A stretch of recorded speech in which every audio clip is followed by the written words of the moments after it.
स्वामी जी देखिए, हम तो वहाँ पर पहुँच नहीं पाए, लेकिन हाँ ये जरूर है आपके जरिए एक आत्म भाव से और इन तस्वीरों के जरिए बड़े सुंदर दृश्य हैं। हम दर्शक जो है वो भी इसका आनंद उठा रहे हैं, गोवा के बीच का, वहाँ की सुंदरता का। स्वामी जी अब एक विषय पर आते हैं जो कि बड़ा परेशान कर रहा है देश के युवाओं को भी, बुजुर्गों को भी। अब ये है परेशानी मोटापे की, जो अपने आप में खुद एक बीमारी है। शरीर में कई सारी बीमारियों की वजह ये मोटापा है। तो आज उन आसनों को भी आप करवाएं जिससे रोज अगर हम करते हैं तो 7 दिन के अंदर, क्योंकि आप ये दावा करते हैं कि वेट कम होने लगेगा, कितनी बार करना है, कैसे करना है, ये भी आप सिखाएं। तो देखो, मोटापा कम करने के लिए पूरा पैकेज बताता हूँ। एक तो सुबह उठ के गोधन अर्क मेदो हरवटी वेट गो ले लिए, और अनाज बंद, ए मुठिया बहन आपके लिए भी अनाज बंद। आज से क्या करना है? अनाज बंद। तो शाक सब्जी खाओ, सलाद खाओ। तो ऐसे ताड़ासन, ये तिर्यक ताड़ासन। कुछ और भी मोटे मोटे हैं, मैंने मोटा मोटा कहा है, खोटा खुटी नहीं कहा है। मोटा मोटी, जाड़ा जाड़ी, कन्नड़ में तो डुम्मा डुम्मी, हाँ डुम्मा डुम्मी। गुंडा गुंडी नहीं बोला, वो आगे तमिलनाडु में बोलते हैं। तो ऐसे जो मोटा मोटी है वो तिर्यक ताड़ासन, फिर ये त्रिकोणासन, कोणासन, पादहस्तासन, ऐसे ऐसे ऐसे। थोड़ा इसको फास्ट कर देते हैं, ये तो स्लो मूवमेंट में कराया। ऐसे ऐसे, और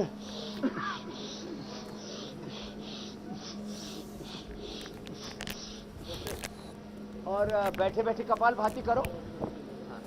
बैठे बैठे कपाल भाती, अनुलोम विलोम।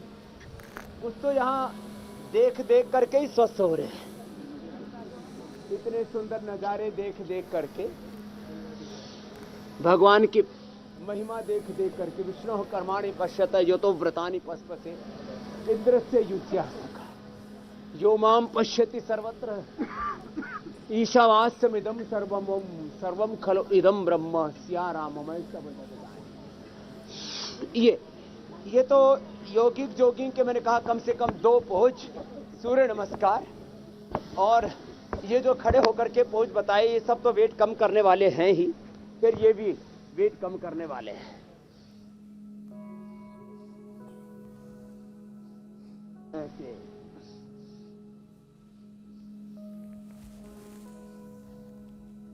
ये वेट कम करने वाले अभ्यास है, और ऐसे कर ले और जल्दी कम हो जाएगा। ऐसे ये वेट कम करने के लिए पूरा पैकेज है स्वामी जी। त्रिकोणासन, ये चक्की आसन, और फिर पश्चिमोत्तानासन, फिर उल्टे लेट करके भुजंगासन, सर्वासन भी कराएंगे। कुछ कह रहे थे अमित भाई? जी स्वामी जी, क्योंकि स्वामी जी आप पूरा का पूरा पैकेज बता रहे हैं, मैं उसमें थोड़ा सा और जोड़ देता हूं। क्योंकि एक तो हो गया कि हमारे एक्सटर्नल जो हम देखते हैं बॉडी पार्ट्स में तो फैट जमता ही है, लेकिन इंटरनल जो पार्ट्स है बॉडी के, उस पर भी ये जो फैट्स है वो जमा हो जाते हैं। और डॉक्टर तो इन दिनों बीएमआई यानी कि बॉडी मास इंडेक्स नाप कर ही बता देते हैं कि हार्ट, किडनी कितने हाई रिस्क पर होते हैं। तो ये बीएमआई क्या होती है और कैसे इसको नाप सकते हैं, ये भी जरा बताते जाएं।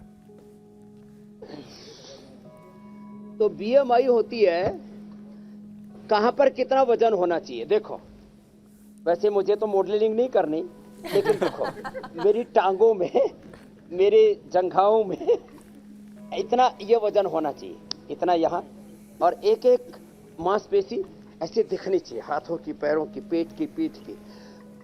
ये जो थुल थुल रहते हैं ना, पूरे गोल मोटो भूगोल फुटबॉल, वो ठीक नहीं। बीएमआई देखो मापते हैं, हाथ ऐसे मापो तो 1-2 इंच से ज्यादा मोटा नहीं होना चाहिए। ये बीएमआई है हाथ की। सब अपने अपने चेक करो। बिल्कुल ठीक है। किसी किसी के तो इतने मोटे मोटे हैं, 1-2 इंच से ज्यादा फासला ना हो। और कमर इतनी होनी चाहिए, पीछे अंगूठा लगाएं और हाथों में पूरी कमर आ जाए। देखो ऐसे। अब ये तो संभव नहीं है स्वामी जी। कमर होनी और स्वामी इस स्टेज पे आने में मुझे अब फिर वापस बड़ा समय लग जाएगा। लेकिन स्वामी जी पिछले 3 साल से ऐसे ही हैं। फिर ये देखो, देखो हाँ, ये बात तो सही है। मेरी अभी बायोलॉजिकल एज 25 है, बुढ़ा मत मानना। बिल्कुल। हाँ। और ये देखो, ये पेट की चमड़ी ना 1 इंच से मोटी नहीं होनी चाहिए, 0 साइज नहीं, 1 इंच का साइज होना चाहिए कमर का। और ये जो हाथ है ना, इसकी चमड़ी खींचो ना तो ऐसे कम से कम 2 इंच 3 इंच तक ऐसे खिंच जानी चाहिए। कुछ तो ठसा ठस ठूस ठूस के यहाँ भर रखा, यहाँ भर रखा, इधर इधर, और बचा खुचा इधर खींच सकाता है। स्वामी जी 16 का डोला वाली बातें चलती रहती हैं।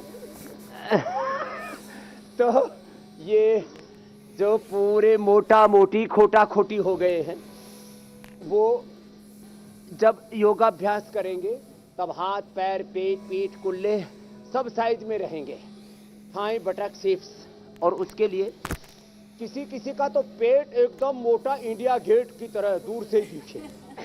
पहले तो बोलते थे बाबा जी का पेट और मंदिर का गेट, बोले दूर से ही दिखना चाहिए। हमारे कुछ शंकराचार्य भी ऐसे हो गए थे, 4-4 चेले उनको उठा के चला करते थे। लेकिन अब बाबाओं में पतला होने का क्रेज आ गया है। हमारे ब्रह्मचानंद जी भी बड़े स्मार्ट हैं। आपका पेट नहीं महाराज जी, इसलिए आप वैसे तो पीठाधिपति हैं लेकिन पेटाधिपति नहीं है आप। लंबे लंबे श्वास। तो ये भुजंग आसन ऐसे, ये ऐसे, ये भुजंग आसन ये पेट को कम कर देता है, पेट को फ्लैट कर देता है।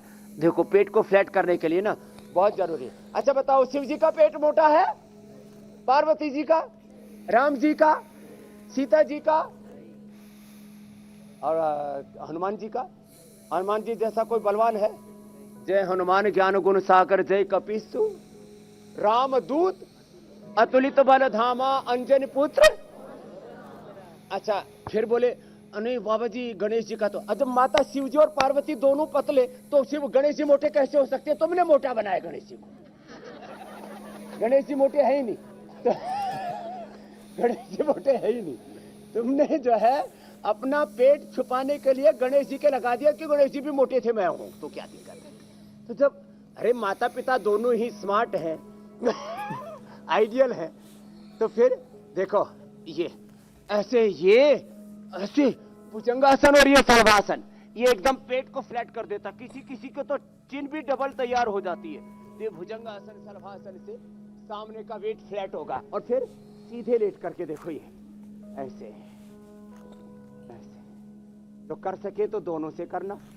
अब किसी किसी में तो वजन ही इतना होता है, एक एक पैर में एक एक स्वामी रामदेव समाया हुआ है। 2-2 स्वामी रामदेव लेके घूमते रहते, 60-60 किलो के पैर। हे मेरे राम, 1.5 2-2 क्विंटल के लोग भले देखे, लोग ही देखे हमने, लुगाइया नहीं देखी। मीन्स आजकल तो मोटे बहन भी हो गई हैं, लेकिन बहनें जो मोटी होती है ना, अब देखो एक एक पैर से ऐसे गोल गोल घुमाना, एक एक पैर से गोल गोल ऐसे। माताएं बहनें मोटी होती है पीरियड के इम्बैलेंस से, तो है वो प्रेगनेंसी के दौरान, डिलीवरी के बाद, और भी कई कारण हो सकते हैं, हार्मोनल इम्बैलेंस। किसी किसी को के कारण से भी मोटापा हो जाता है, उसके भी